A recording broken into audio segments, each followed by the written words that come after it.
Welcome to the Powercast with Charlie Johnson. I'm one of the world's leading fitness and transformation coaches. I'm going to be providing you with the tools to build your ultimate body and mind. Absolute pleasure today to have the legend himself, Milos Sarcev, on the podcast. So Milos is someone who's hugely inspirational and someone I personally look up to massively for a number of reasons. He has competed in over 77 shows in 12 years, which I think professional shows, which I think might be a record. And he's also now still in an absolutely phenomenal shape. So at slightly older years respectively. So thank you very much for coming on to the podcast, Milos. Thank you, Charlie, for inviting me. I had the pleasure meeting you last year. I had the pleasure training you, which is even more pleasure to me because you really show me your heart. I love your attitude. I like your mindset and effort that you gave me. So as you told me, you want to do this hypertrophy type of podcast, I said, I must be there. Yeah, 100%. And like, for me, that was one of the best few days of my life, to be honest with you. I absolutely thoroughly enjoyed it. And it was very eye-opening in terms of a completely different paradigm in terms of training methodology and also your approach to nutrition, which is obviously something we're going to come into later on. So, because I think your method is probably slightly unorthodox compared to a lot of people, which I will come into later, but I presume you've had some opposition to in the past. With where you all began, Milos, how did you first get into bodybuilding and how did you come across this methodology that you sort of created and made your own in terms of training and nutrition? Yeah. Before we start, just one very important thing I would like to mention our good friend Luke Sandow and his passing, and give him respect that he deserves. I saw him the same day when I saw you in the Orpington gym. Wonderful guy. My heart goes out to his family, and I would like to just acknowledge him on this podcast. Luke, wherever you are, we all love you, and you're never gonna go away from our hearts. Okay, sorry. As far as my methodology of training, your question was how did I get into this kind of? How did your training progress into the style that you created yourself? Because obviously at the time it was fairly unique. Yes. Okay. Let me put it this way. As everybody else, first, what do? You try to learn as much as you can. You try to read, interact with the other bodybuilders, and then you accept some theories. I was a son of a doctor of science of neuropsychiatry who always from the beginning, as I was a kid, told me to question everything, to challenge everything, and to make sense behind everything else. Right. So when I started training in the gym, I've seen several theories. Heavy-duty theory of Arthur Jones. They were followed by Mike Menzer, and it was just go heavy or go home. Okay, that's one group of people. Then Bill Pearl, one of the pioneers in bodybuilding, phenomenal bodybuilder, stating in one interview that I heard of, why go to failure? Why fail at anything, right? Which was now, okay, something as that question. And then high intensity or a high volume, high frequency or very infrequent. So of course, when you're young, you try to do with your logic, and my logic was more is better. So I train, 4 or 5 hours a day. I try to do as much as possible. So I did 3 body parts every single day. So it was actually 3 times a week I would do the chest and 3 times back and so on. So normally when you apply this initially, you tend to overtrain, and my results was mediocre at best. Also to be fair and honest, if you do like a chest, shoulders and triceps in one workout, so of course you focus on chest, you trash the chest, shoulders are already somewhat with a diminishing effect, and then the triceps is hardly touched, which I realized after a few weeks, this is maybe too much. But what I did notice is that my body was responding. And when you start, you don't know what to expect. You don't know if you're supposed to gain a couple of pounds or 20 pounds a month, right? This is just all brand new. So then I really start talking to my father, who was a brilliant man, who was not a bodybuilder, but he was a scientist. He was a doctor, and he is a guy that I say with the most common sense that can be. So he told me, first, son, when you want to create something, what is it you want to create? Hypertrophy. Okay. So what is the knowledge of creating hypertrophy? And I explained him what I learned from exercise physiology books. Well, you know, you come to the gym, you train as intensely as you can, you create some micro tears of muscle fibers that, you know, would trigger a replenishing effect. You're gonna have to clean up the damage, and, you know, gonna build up those satellite cells, and it's gonna, you know, give you the thicker fiber. So satellite cell theory.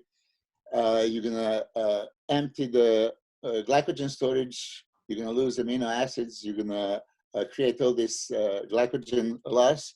So your body's gonna wanna replenish it, and so on.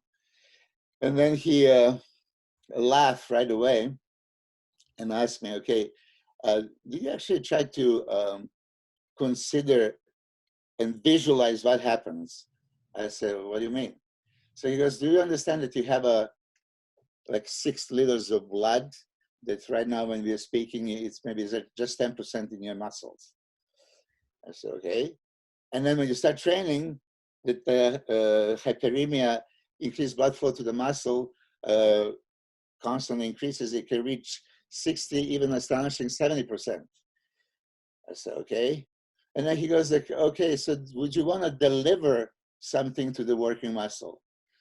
And this is a time when nobody ever talk about it, right? You don't supposed to eat anything like an hour and a half before the workout, so your digestive tract is not burdened. Blood can go into the muscle, but nobody was really preparing that blood, saturating with any specific anabolic, anti-catabolic nutrients. But, you know, so my father would exactly point out to me, you see, if it would be me, you know, I would prepare my blood and then send it there. And again, I was still a teenager. I didn't really understand what he meant. So he goes, imagine if you have all these essential amino acids that is super important. It's absolutely necessary for protein synthesis. All available there in elemental state, in absorbable immediately. It doesn't need to be broken down. It's already there.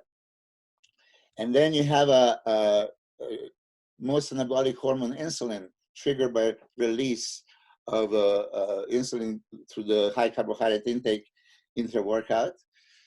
He goes, do you understand when insulin is in the blood, that everything that is that blood is being transported to the first available tissues? And available tissues during a workout is what? Muscle tissue. So, you know, this first time, you know, like really made so much sense, but I didn't necessarily, as a teenager, you always, you know, have some rebellious relationship with your father. You know, I didn't want to really listen to him, especially he was not a bodybuilder. But this really made a lot of sense. So, especially when he interpreted a little bit more, he says, do you understand that every muscle contraction opens up the cells of that particular fiber, and they're ready for uptake? And then now when you have an enhanced blood with all this, let's say, creatine and glutamine and beta-alanine and L-carnitine, citrulline, essential amino acids, branch chains, you know, whatever you put it in, and the insulin is elevated, it's going to just transport into the tissues. So I'm not going to lie, like probably one more month, I didn't want to try it. I didn't want to try it because, you know, Arnold Schwarzenegger didn't train like this, you know, and I didn't hear from anybody else. There was Serge Nubret, Lou Ferrigno back in the days, and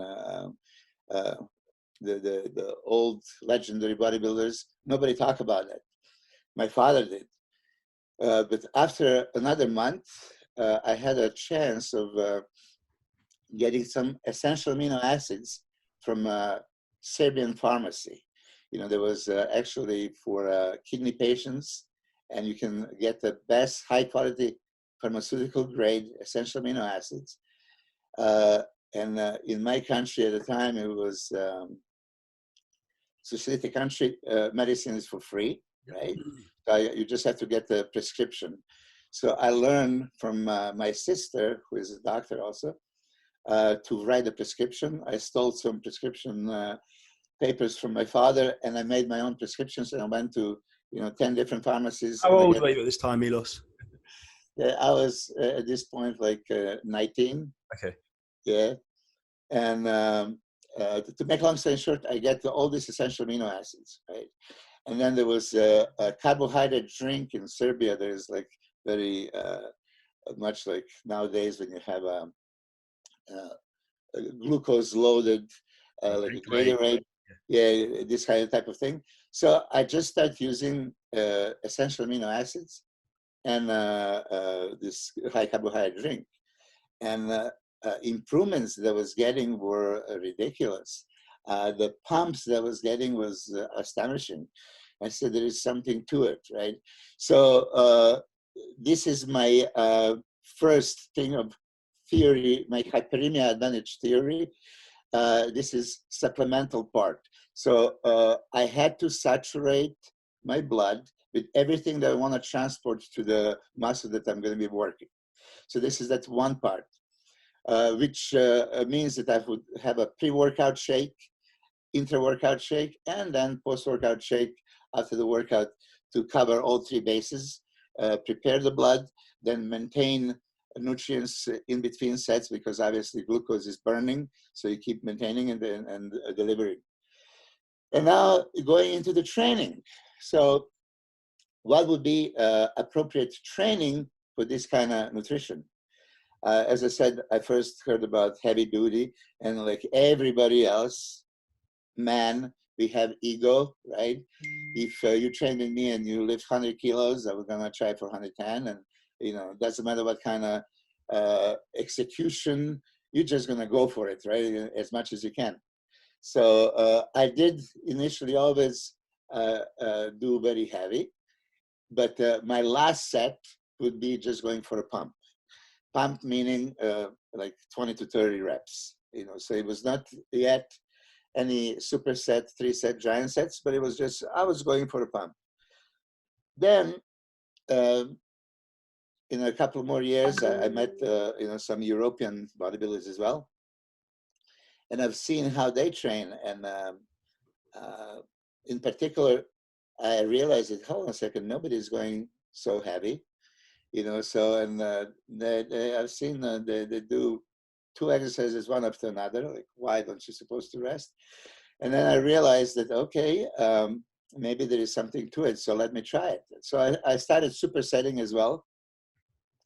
Do 2 exercises for the same body part. I didn't do the antagonistic. Some bodybuilders would do antagonistic body part superset. I would do the same body part. So you just add the fuel and the fire. And then after I thought about, okay, if I did 2, how about 3 exercises for the same muscle group? And then I did 4. And this is the roots of my giant set training, when I start really implementing all that into the one workout.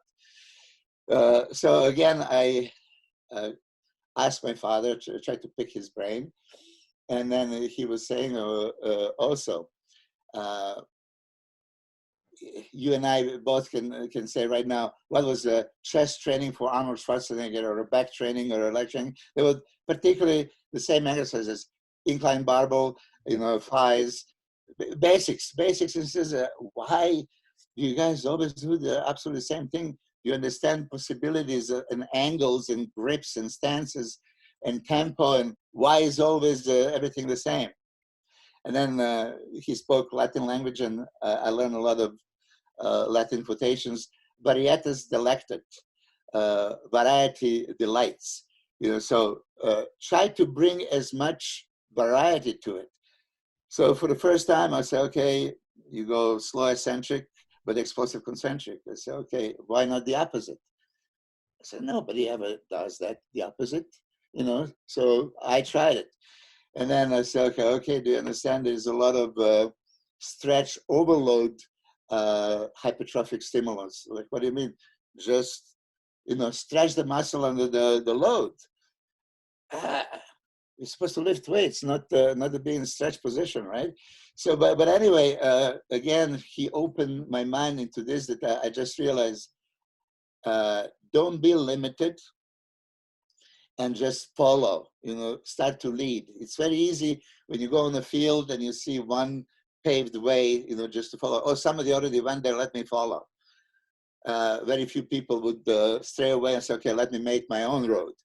So at early age, you know, at the beginning of my career, I listened to, this is my idol, Bruce Lee, right? Yeah. The methods he applied: observe everything, accept what is useful, discard what is useless, and create your own. That's one So, of the things I remember you saying at your seminar at Muscleworks in Orpington was like, this is my information and the way I see things and the way I've experienced things, and you utilize this how you see fit and you interpret it how you want to interpret it, which I like remember to this day, because so many people are very narrow-minded with their approach. And I thought that was a very interesting way you put that across. yes, I am. I'm glad. And you see, you are the researcher, you're a trainer yourself, and let's be honest. So you, to be a proper trainer and researcher, what you're supposed to do: read the research, whatever is presented to you. And I am so, I'm going to just say frustrated. I'm not going to say other word. You know, all these hypertrophy studies are done on whom? Okay, on whom? On the pencil necks. It's Charles Poliquin would say it. You know, on a, you know, teenage soccer player team. You know, for or a elderly woman. You know, really, you want to do the hypertrophy, and you want to do control study. Okay, how do you really do it? And then they have their methods. Okay, they're gonna quarantine people and serve them the food? No, they're gonna tell them approximately what to do.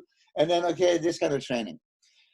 I was dealing with over 100 professional bodybuilders that I trained, of which like 30 something made it to the Olympia, right? So I would have a already seasoned veteran pro bodybuilder coming to me that hit the plateau and can't grow anymore, and then they would put 20 pounds.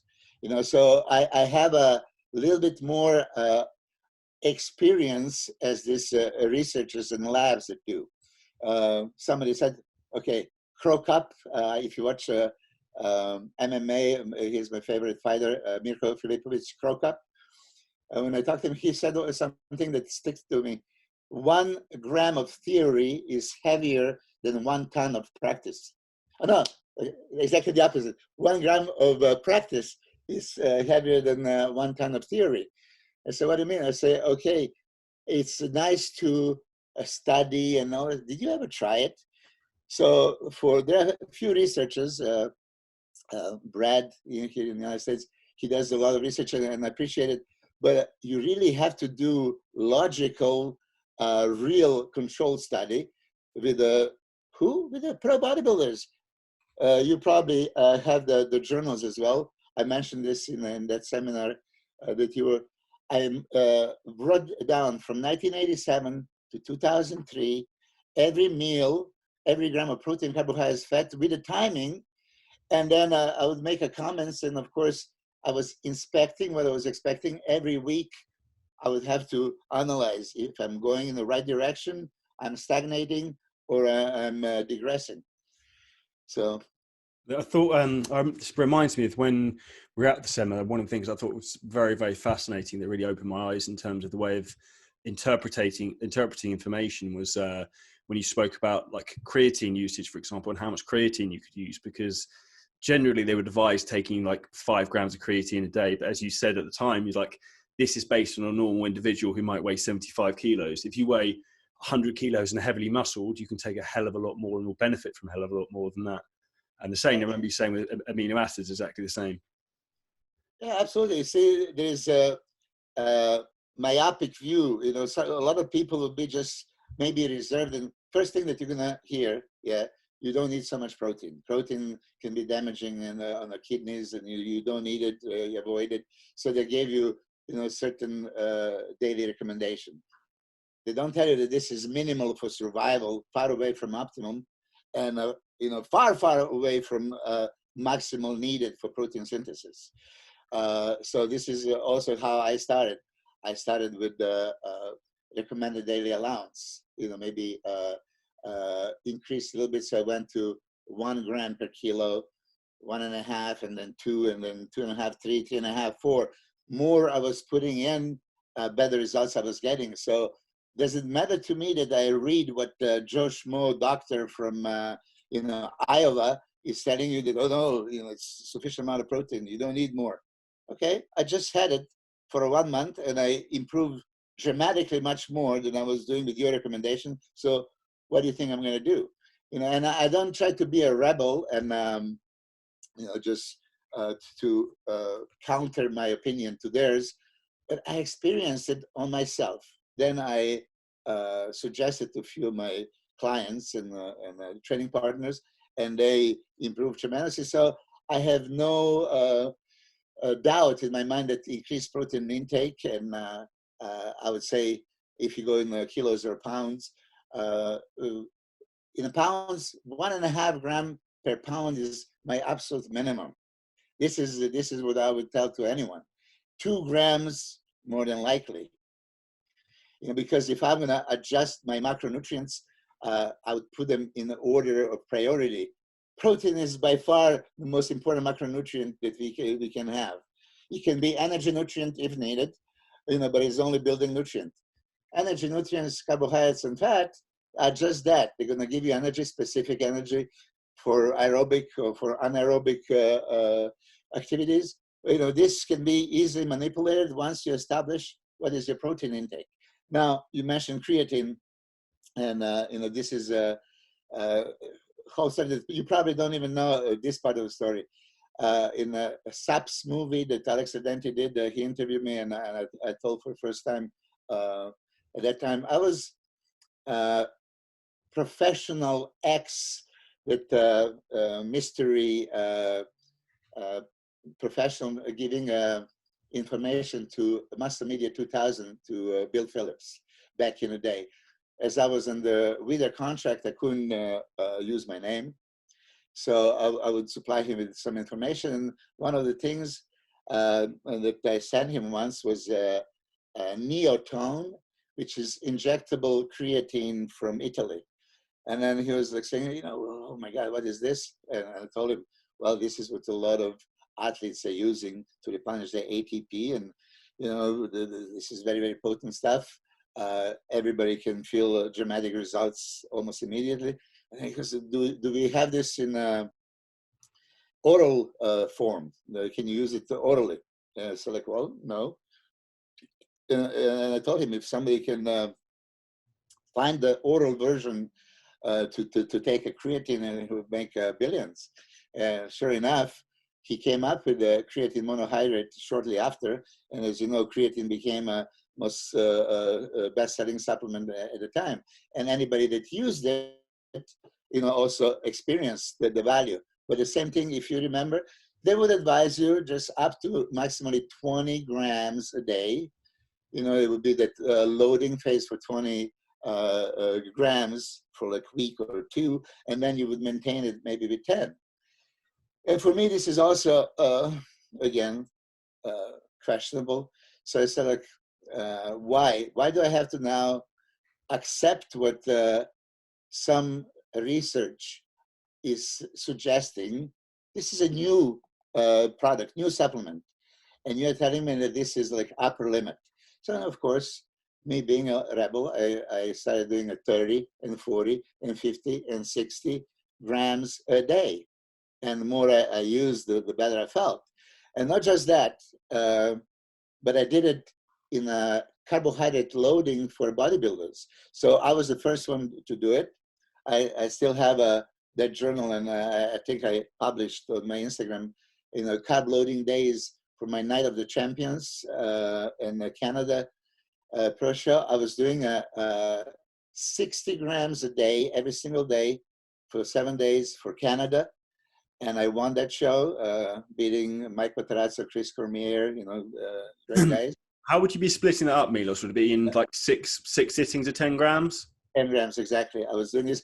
As you know, when you carb load in those days, after you carb depleted, and now you want to have a steady nutrition. So I was having a frequent small meals.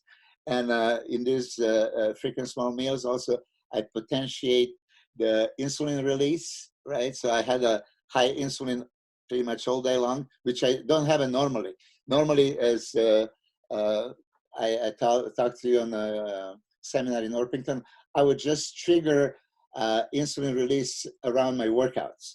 But now when I'm carb loading and my primary goal is to store as much glycogen as I possibly can, that the whole day was potentiated insulin with high carbohydrates, low fats, and high amino acids and protein. So for the Night of the Champions, just to finish, I did 80 grams a day, and I love that look. And since then, I would apply a similar approach to my clients as well. What's the sort of recommendation you'd give to, say, a new client coming on board, say, for example, was 90 or 100 kilos, which is probably where a lot of my audience would be? Okay, with 90 to 100 kilos and 1 or 2 workouts a day. If it's 1 workout a day, I would do 30 grams minimum, and then test them, and then see if they can go to 40. And if they train 2 times a day, then I would give them 40 to 50. And when would you utilize taking that in? Would you take it all intra workout, or would you split it with your 3 shakes around training? Yeah, I would split within 3 shakes, absolutely.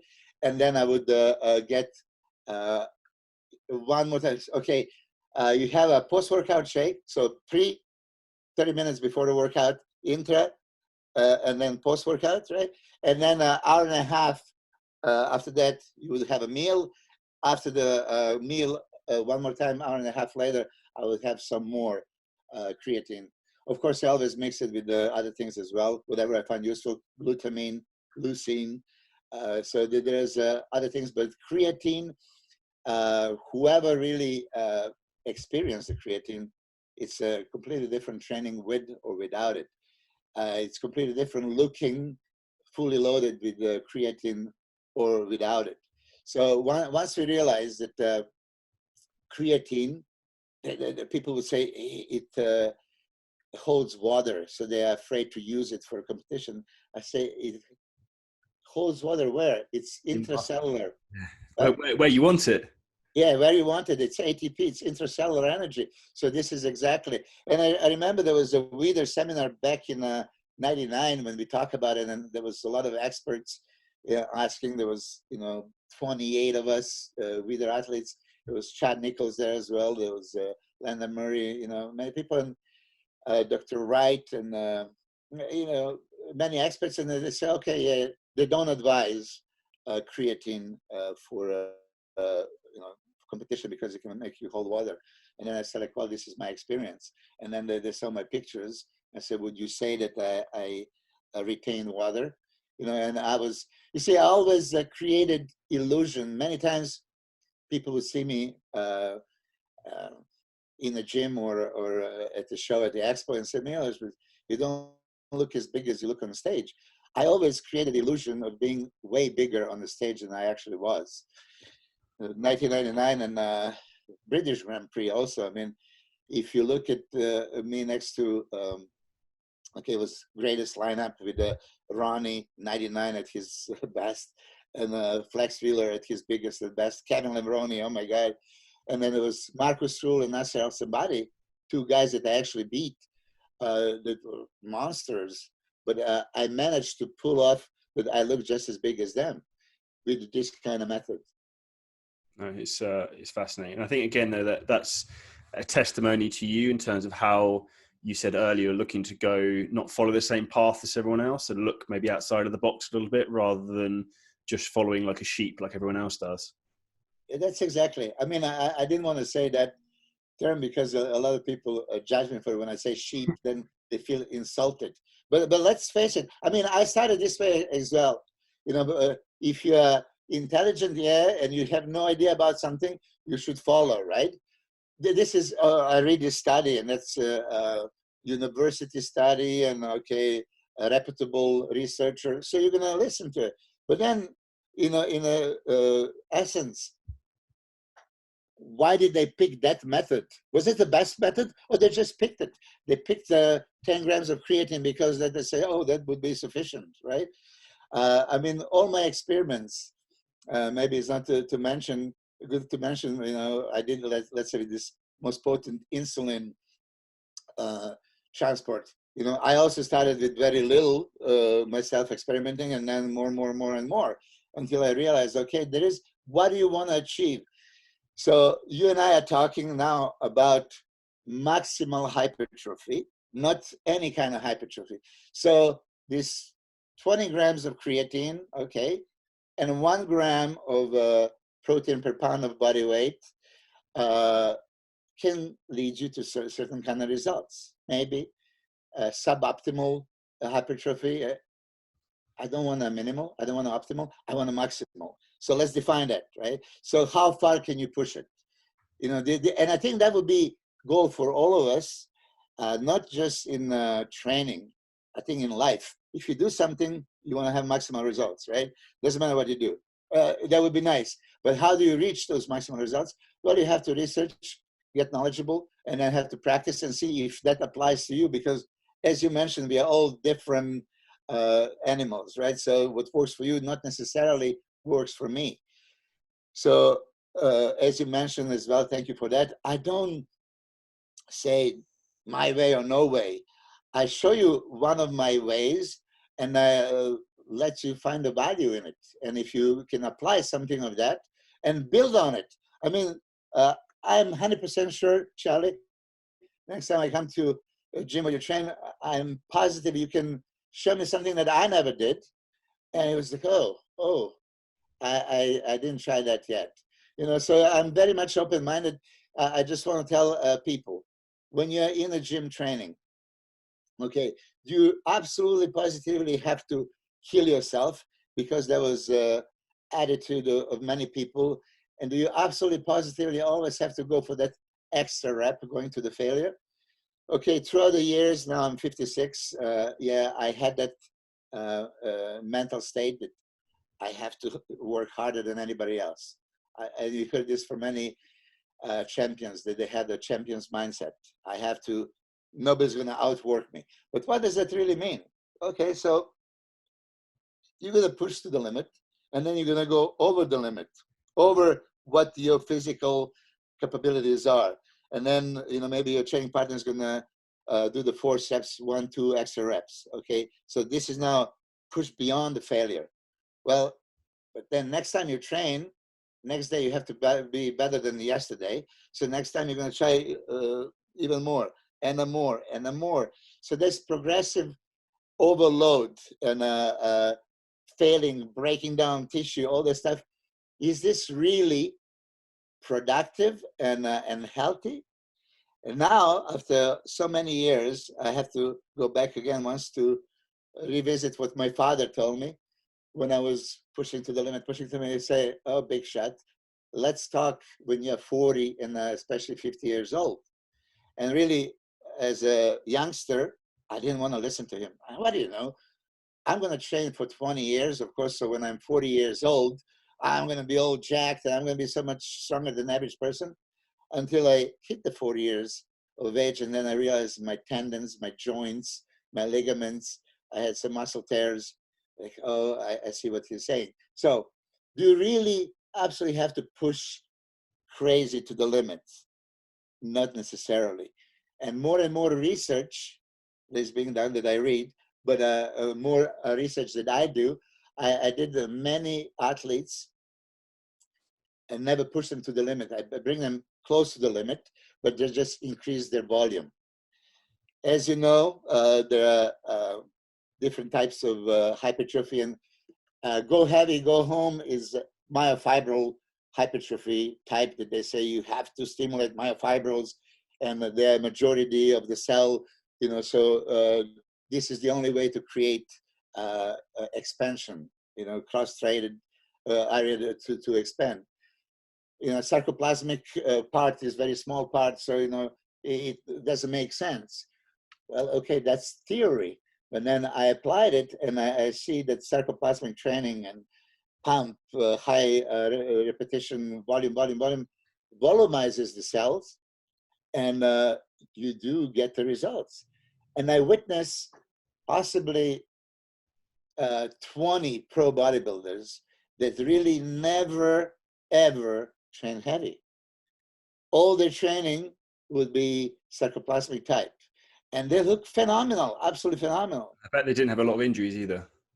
No injuries. I mean, I mentioned this, I put it on Instagram. It was funny because I trained in the same gym with Dexter Jackson was. And, as you know, Dexter is a 50 years old vampire that looks identical to when he looked 30. And I said, Dexter, when are you going to train with me? I said, hell no, never. I say, you're crazy. So, and I watch him. He stimulates the muscle. He doesn't go overboard. And needless to say, at 50 years of age, he almost won Arnold Classic earlier this year. I mean, phenomenal physique. So this is to give you a little bit open mind. You're British, and I know that every British loves Dorian, and they did his method, blood and guts. That's really blood and guts. You have to have a guts to push, to release the blood pretty much. It's a risky as can be. Is this manly? Yes. But how risky that is, really. So give you a good example of that. I've trained with Dorian. Obviously, I've trained with you, and I've trained with Dorian 4 times personally. And both the times I've trained legs with him, I ended up getting knee problems from the loading was so heavy from what I was used to. And I think some people can maybe biomechanically, if they're like perfectly built, will get away with it. Whereas if you've got slight issues here and there, I think it's a matter of time until you're going to have an issue. Absolutely. And listen, and if Dorian is ever watching, he might say, here's Milos again talking shit. I don't talk shit. I have utmost respect for, I think that Dorian is one of the most brilliant men, so knowledgeable, and he has accomplished what, of course, I didn't, and not anybody. In 1990s, hardest era of bodybuilding, he dominated. He won 6 times over guys like Flex Wheeler, Kevin Leveroni, Sean Ray, Lee Priest, Paul Dillette, you name it. So did he accomplish his goal? Absolutely. Did his kind of training gave him results? Absolutely. But is it prescription for injuries? Absolutely. I mean, there is no way that if you really push to the limit, and you said in 4 times you train and both times you experience. I trained with Dorian in his gym, Temple Gym in Birmingham, in Venice Golds, we did legs, and in the Colosseum Gym, my gym, several times. First, I didn't really believe that he's training as he's preaching it. Okay, you have a 1 warm-up set, and then you go all out. And then when I train with him, I say, oh my God, he does this shit. Says, oh my God. So let's put it this way, legs. At that time, I could squat 650 pounds for 6 reps. Okay. If I would warm up, what am I supposed to warm up with 60 kilos or 100 kilo and then go to the 600? It's absolutely impossible, whatever. So the theory is if you can nail the nail in one hit, right? Why keep hitting? All right. For me, it was always modified heavy duty. I would do the 3 sets in the heavy duty methods, but first would be very control eccentric, very control concentric. So you, as Ben Pakulski would call it, muscle centric, not movement centric. You feel the muscle, right? But you control it down, you control it up. Then I would add up the weight. Now I could feel it, feel the really, that it's not easy to do like 10, 12 reps. I would not go to the failure. 3rd rep now, I could load up that I can go slow and centric and explode. Concentric is still not go to the failure because I think these 3 sets are necessary to prepare your body and your muscle that you're going to be training to now that all-out effort. this is how I would do it. And I would do the 2 exercises for each body part in that kind of method. And after that, all would be my variety delights. Anything you can think of, different angles, different tempo, type of contraction. You see, I didn't do too much of it, but you did experience my variable. You start with a 10-second squeeze on the first rep and 9 seconds in 8 and 7, right? I love that. So now, when we did it, I think we did the leg extension. So you did a peak contraction 10 and 9 and 8, then on side laterals also. But you can do it eccentrically, and then you can do it in a stretch position, that stretch overload. Yes, with you guys, we did the pullovers. Yeah, and was it chin-ups or something else as well? Yeah, chin-ups, yeah.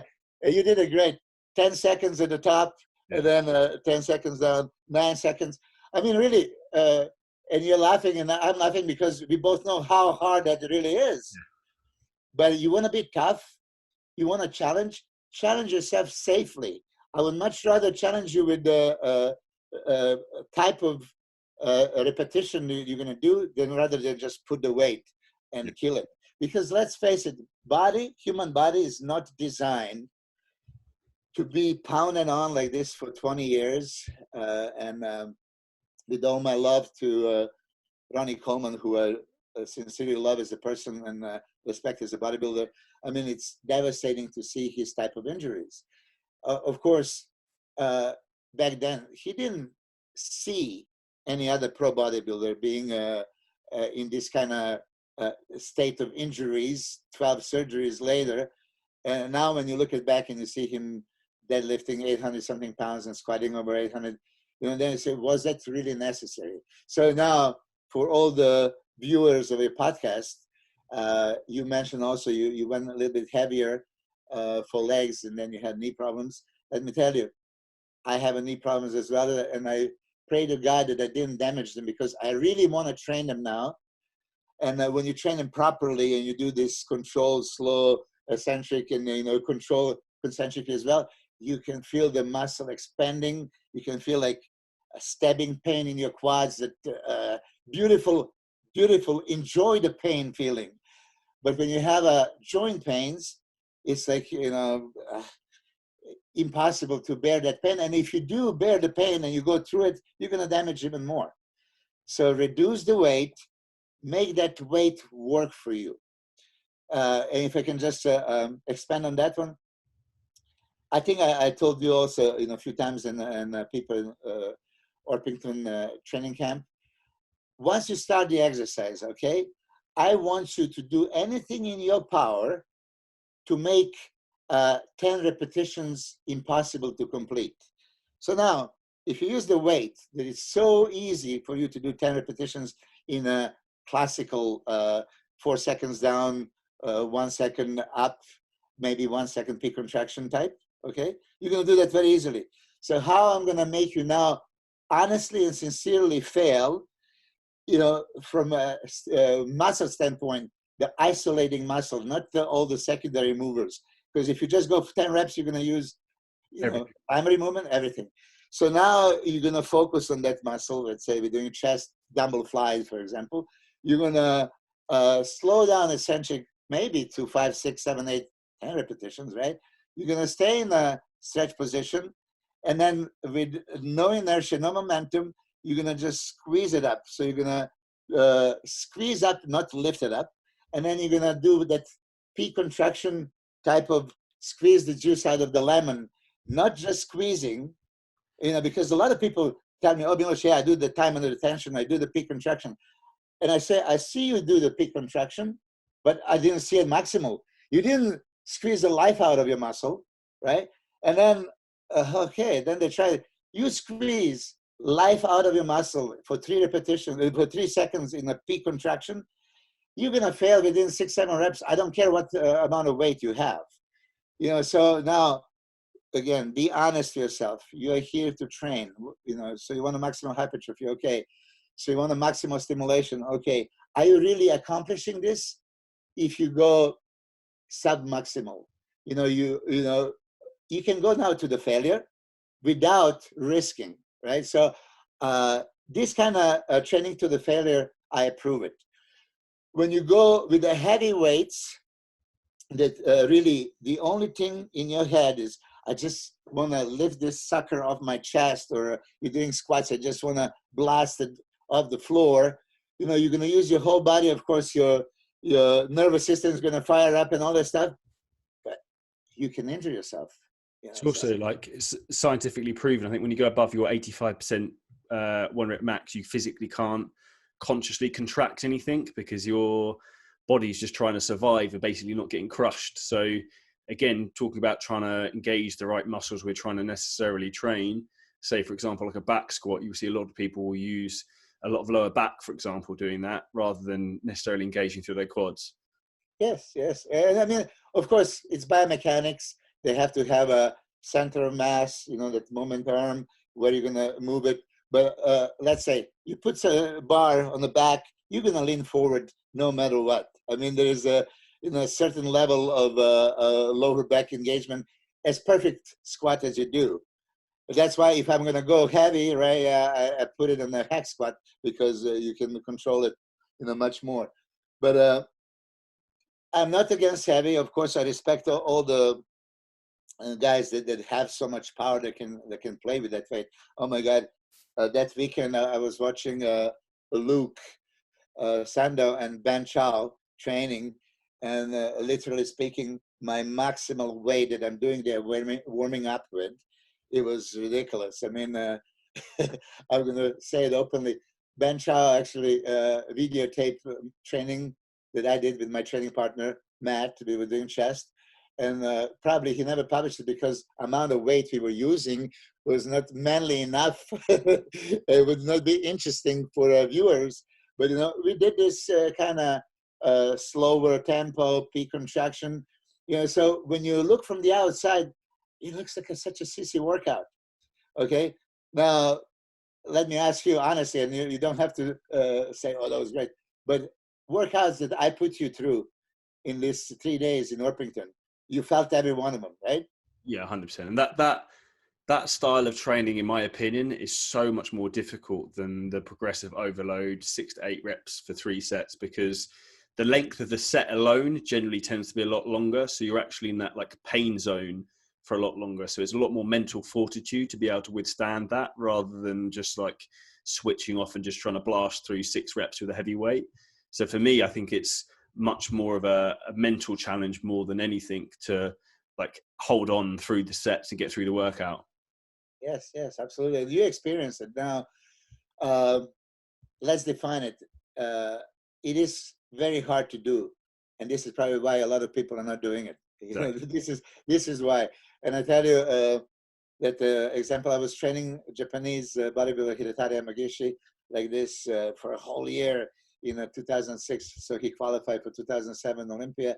And then I went to Japan, and in these seminars, you know, so somebody asked me, but Milos, when was the first time you did the giant sets? So I told them back in the like late 80s, right? And then I did it in the 90s. But then I said, why didn't you train like this all the time? And it just hit me, you know, because yeah, I applied them closer to the contest and all that stuff. But then, you know, as soon as contest is over, you know, you just tend to forget that you can train like this, you know. So I didn't do it because it was too hard. And honestly, I want a little escape. So after this 2007 Japanese guy asking me, I realized, oh my God, so I'm not really honest to myself if I say I want a maximal stimulation and I'm trying to avoid this. I still do heavy duty, obviously, but then after this, now I want a maximal volumization. I want a crazy pump. And after that, unfortunately, all the clients that I train, they have to go through it. It's fascinating. I definitely would agree with you that your training style is probably the hardest out there. With something else that's very unique that you do is often having clients and yourself training twice a day. Do you want to talk a little bit more how you developed in that? Was that just to create more of a higher frequency approach so you could hit each muscle group more frequently? Yes, you see, okay. And you mentioned something also about recovery. So I trained in average 550 workouts a year for 15 years straight. I have documented every single one of them because, at one point I wanted to see it because I was training twice a day, 6 days a week. This is, how I went. There was few times that I listened to Charles Poliquin, and I did 3 workouts a day. So for me, there's 24 hours in a day, and they have a different phases. I also talk about this in a seminar.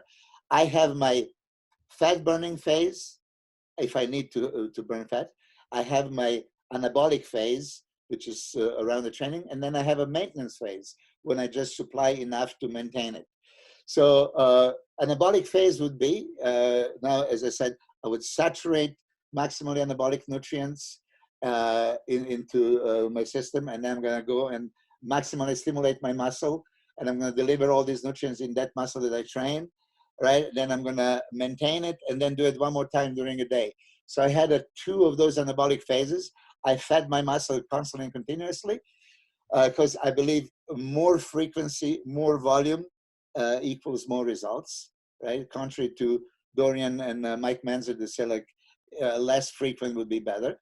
I did it this way, and I made sure that as soon as I'm finished training right here, that my recovery is a must. So eat, sleep, recover. Eat, sleep, recover. Just like you, Ben Pakulski talks a lot about this sympathetic nervous system. When you're in, you're gonna just jack it up, and I go through the wall, right? You step your foot in a gym, you are in a coliseum, and you're gonna fight the gladiators. Okay, that's the mentality. But as soon as you're off, boom, parasympathetic. Relax as much as you can, feed it, lay down. There's 40 years ago, I read Arnold Schwarzenegger method of maximal growth. And it's funny, he goes, okay, if you don't have to sprint, just jog. If you don't have to jog, stay where you are. And then why don't you sit down? No, if you're sitting, why don't you just lay down and might as well sleep? In sense of, okay, when you are not training, rest, recover, right? So for me, this was 2 times a day, every single day, 6 days a week. And I did this throughout the 90s. And I will tell you, if I say I never felt overtrained, I would probably lie. But seldomly, I felt like, okay, now I have to back off. It's really how you structure your workout and how much you push it. I didn't go to the crazy heavy weight and failure when you damage the tissue so much that probably it needs more time to recover. So that's the difference.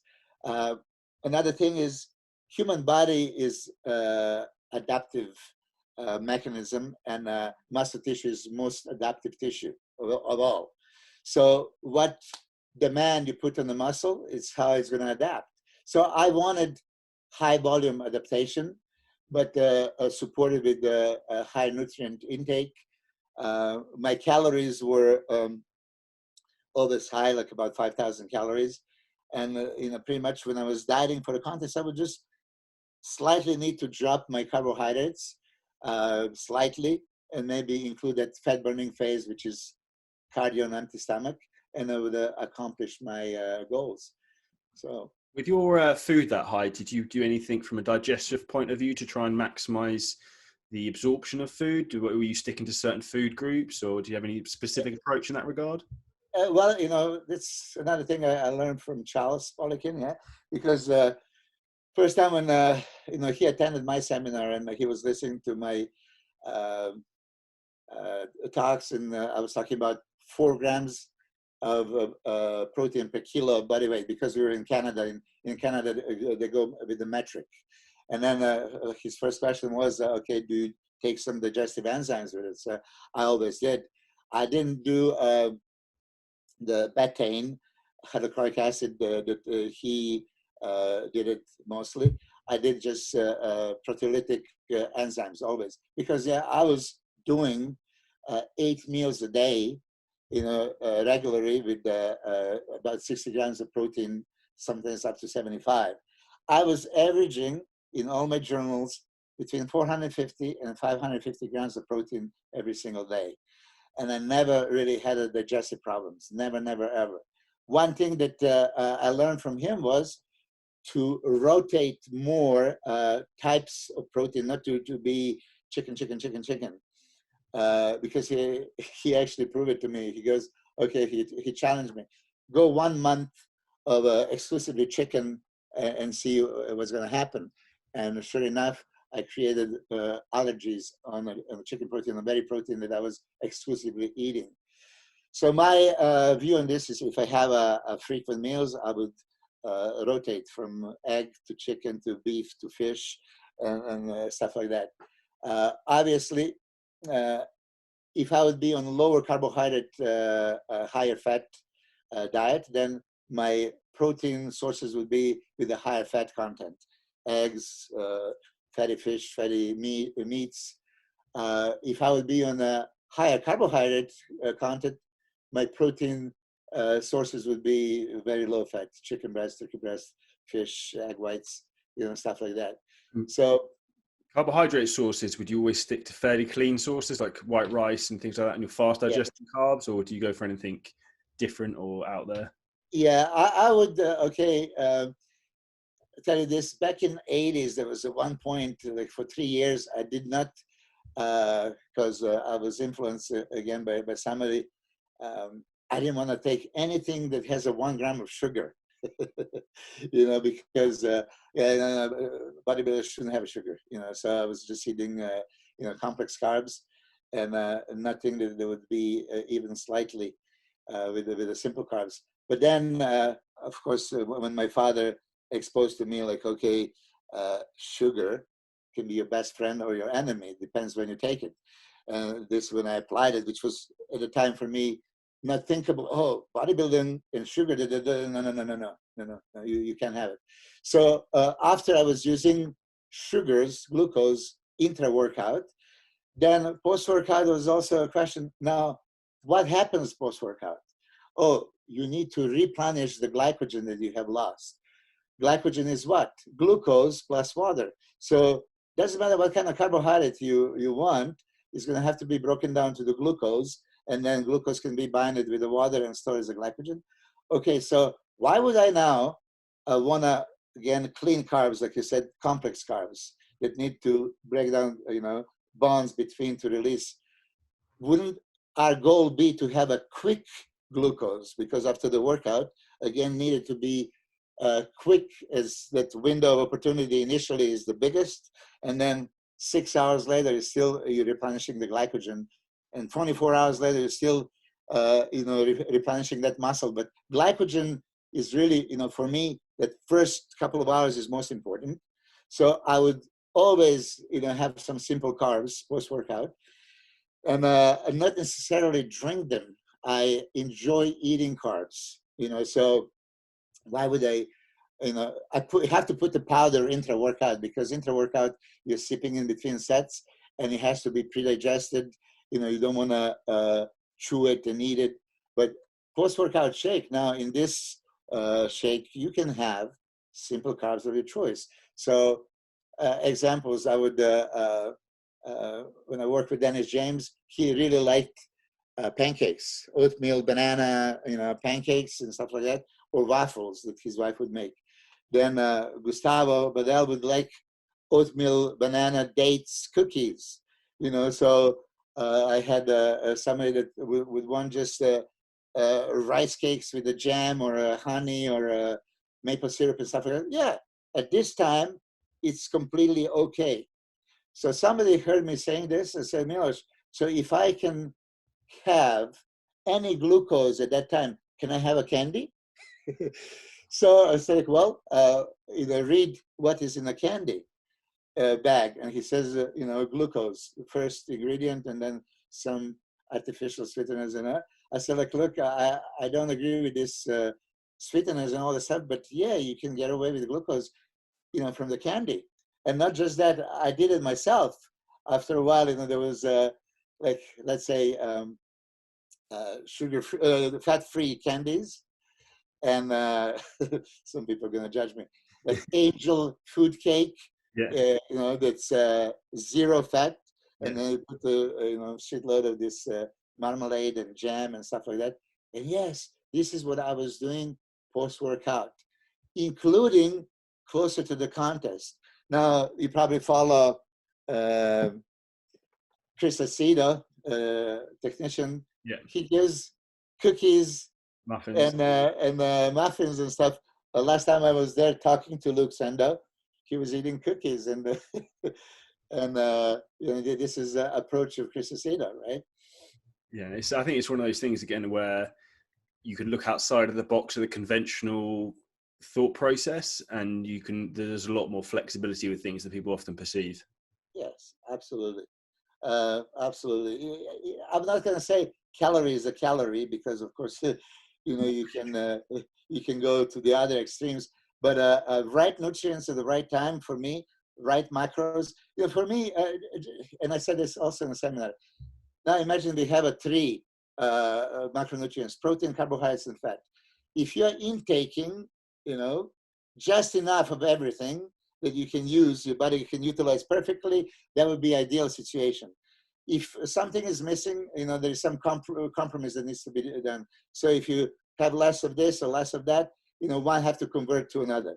Now, protein can be converted into the carbohydrates, right? Carbohydrates and fat cannot be converted into protein. So this is why I start with a very high protein intake. Let's cover this base. Now, once we establish, okay, and for anyone, there's maybe listening and considering and then not eating enough protein right now. What I said, if you want to listen to my advice, yes, hopefully it makes sense to you. Increase your protein intake and manipulate your carbohydrates and fat. So if you need to reduce some fat or carbohydrates to maintain your caloric requirement that you're on right now, I guarantee if you just increase protein more at the expense of either fat or carbs, not changing caloric intake. So that's why I say calorie is not the calorie. You're going to improve more with a high protein guarantee. But then you're going to maybe realize, maybe I can bump up the calories. This is one thing also that I believe most of the people are afraid to eat. They don't eat enough.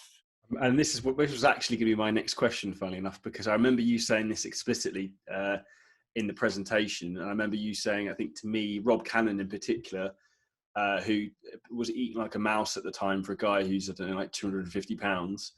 I remember that specifically stuck in my head, and I was going to ask you that. And it was going to be the question, do you think most people undereat for their goals? Yes, absolutely. And speaking of Rob Cannon, as you know, I coach him and increase his calories so much. And then, he says, oh my God, he couldn't believe it. But he gained, I don't know, like 11 kilos. It's a crazy amount. So yeah. So to answer your question, I do think that people are afraid of, because they follow some plans that don't consider, okay, energy expenditure achieved in a weight training session. It's crazy for me if you right now Google it and you put 1 hour of vacuuming the house or 1 hour of weightlifting training, and the amount of burned calories is about the same, which is ridiculous. So again, years ago, when I talked to Charles Poliquin, who was one of my closest friends and mentors, he was taking 200 grams of dextrose immediately after the workout, which for me, right there, I didn't say, oh my God, why would you take such a much? So he says, do you realize how much glycogen you burn in a one intense training? Just like, oh my God. And then he showed me some studies. And so if you really, train so intense, how much glycogen you can burn, which means you can replenish that much. For me, I applied that, okay. And I said, like, why would I deplete the glycogen? Why wouldn't I supply the glucose intra-workout so, my muscles have that outside source of glucose?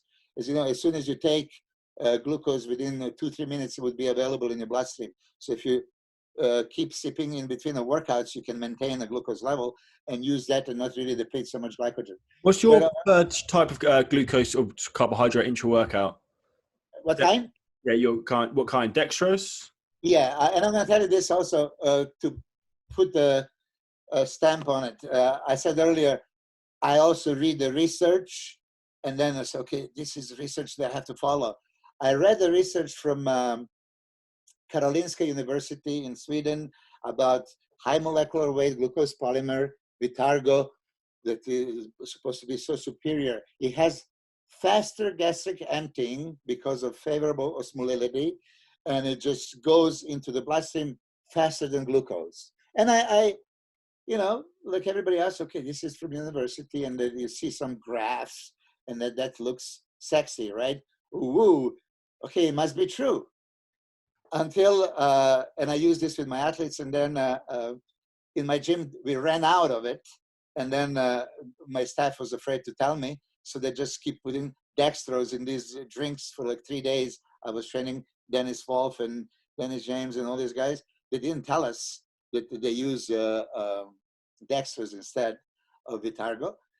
And the dextrose is supposed to make you bloated. It's supposed to draw the fluid into the stomach, and nobody noticed anything. And then when they told me, I said, like, oh my God, so it's the same? Okay. Next thing, does it make sense that polysaccharide, which if I would say, like, let's say polysaccharides, as you know, let's say that would be all the saccharides. So would it want to polysaccharides to be broken down faster than monosaccharide is already there, it doesn't need to change. So dextrose is monosaccharide, one molecule of glucose. So for me, then when I thought, I said, I'm such a dumbass, I fall for this research, right? One, glucose is not changeable, it goes as it is. The polysaccharides cannot be faster. And there is no way. And would it be more beneficial? No. So for all the supplement companies, they're selling these fancy carbohydrates and cyclic dextrin and maltodextrin and Maximal or whatever else, I would say boldly into their face, you know, let's do the study, double blind university study, and compare dextrose, same amount of dextrose with you. There's going to be no additional benefits. You're going to get the glucose from it, and you're going to get glucose from this. No difference.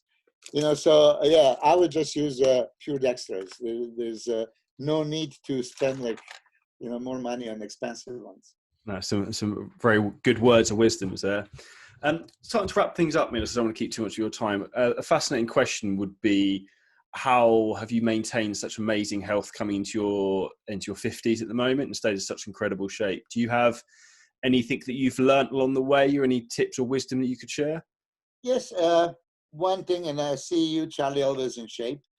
If you're a bodybuilder, right? Okay, you're into extreme sports. So yeah, you are pushing your body to extremes, which, as I said before, it might not be healthy in the long run. You can damage your tendons and ligaments and all this stuff. But as a general health, I would say this, contrary to all these people on social media saying bodybuilders are not healthy, bodybuilders are, if you do correct training and correct nutrition protocol year round, covering the basis of all the macronutrients to replenish what you have lost, micronutrients to help macronutrients work properly, you recover, you don't drink alcohol and do the things that other average person do, you're gonna stay in shape year round and forever and ever.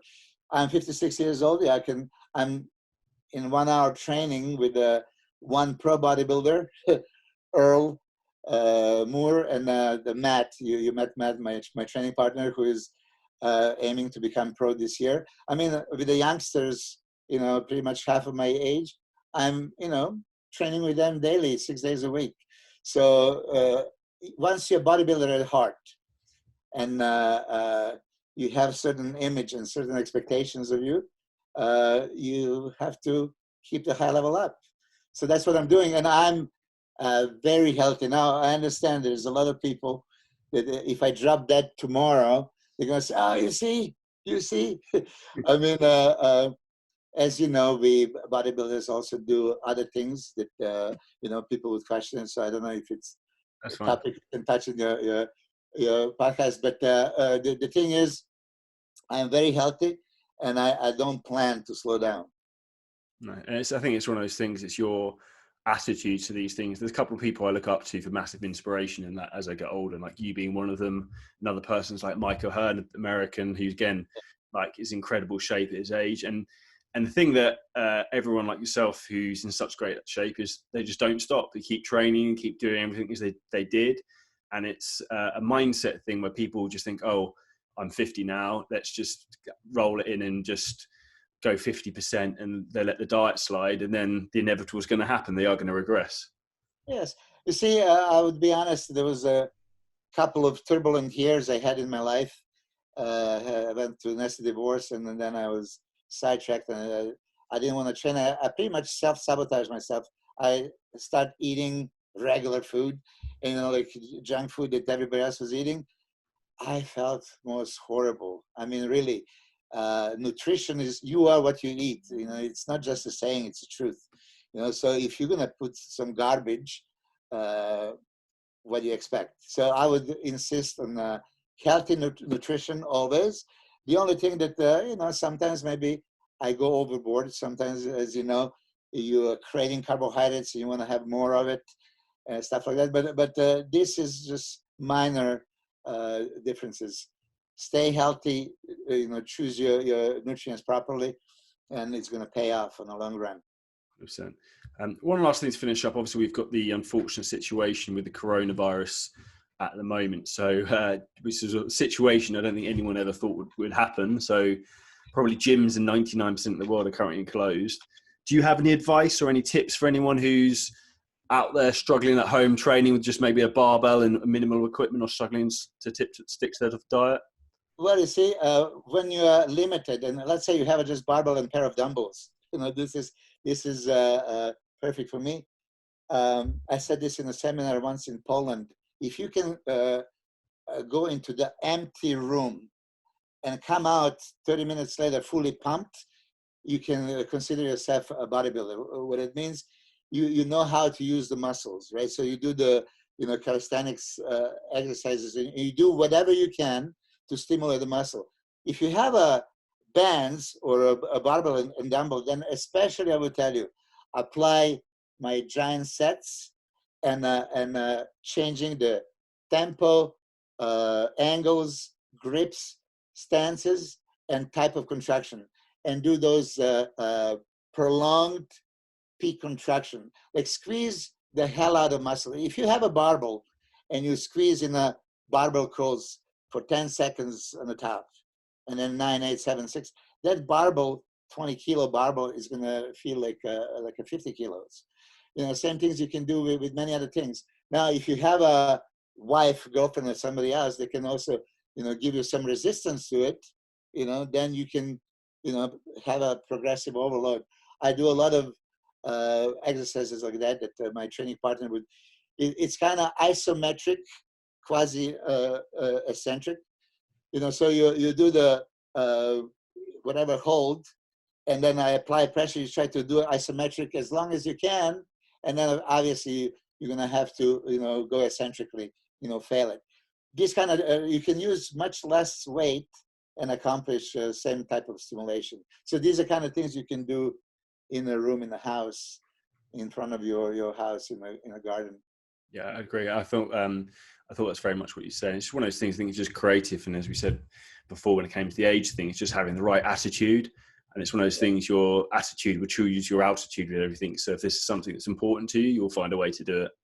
Yes. Only thing for coronavirus situation now, I would say, if you can go really for maximal hypertrophy, okay, maybe you should use this time to get super lean. So right now it's your choices of food. Okay, you can do all the cardio you want. So if anybody is less than perfect now, right, I would tell them use wisely this period to lose body fat rather than maybe go for maximal hypertrophy. You can stimulate the muscle, maintain what you have, but use this opportunity to burn some fat, go on calorie restricted diet, maybe ketogenic type. Right now is perfect time as just to finish maybe everything up. My diet throughout the years was not 12-week diet, 16, it was 24-hour diets. What can I do in this day, 24 hours, to improve? If I need to lose body fat, okay, I have to have a fat burning phase. First thing in the morning on empty stomach, if I do the cardio activity, aerobic activity, use fatty acids as a substrate. For sure, you didn't eat, you're going to use some of your body fat. So you initiate fat burning. After that, you're going to have a meals, let's say every 3 hours, and you're going to take as much calories you need from one to next meal to maintain. Of course, by now you should know how much that is. If you train, you can have that anabolic phase. This is when you can have some carbs. But then towards the end of the day, again, it's maintenance phase. And at the very end, you can have another fat burning phase. So go for another walk and burn up all the body fat. So by the time coronavirus ends, you would be super lean. And then you can manipulate this maximal hypertrophy. Would you have the last question, the fat burning phase? Would you have that after your last meal for the day, or would you have that before? Both. Like I said, for me, first thing in the morning, would be the most effective. And I tell you, I did an article for Muscle Fitness magazine back in the 90s. They asked me that question: when is the best time to do the cardio? My response was, doesn't matter when you do it. It's the same type of activity, same substrate being used. It doesn't matter. And then I thought, no, Milos, you're wrong. They did some studies.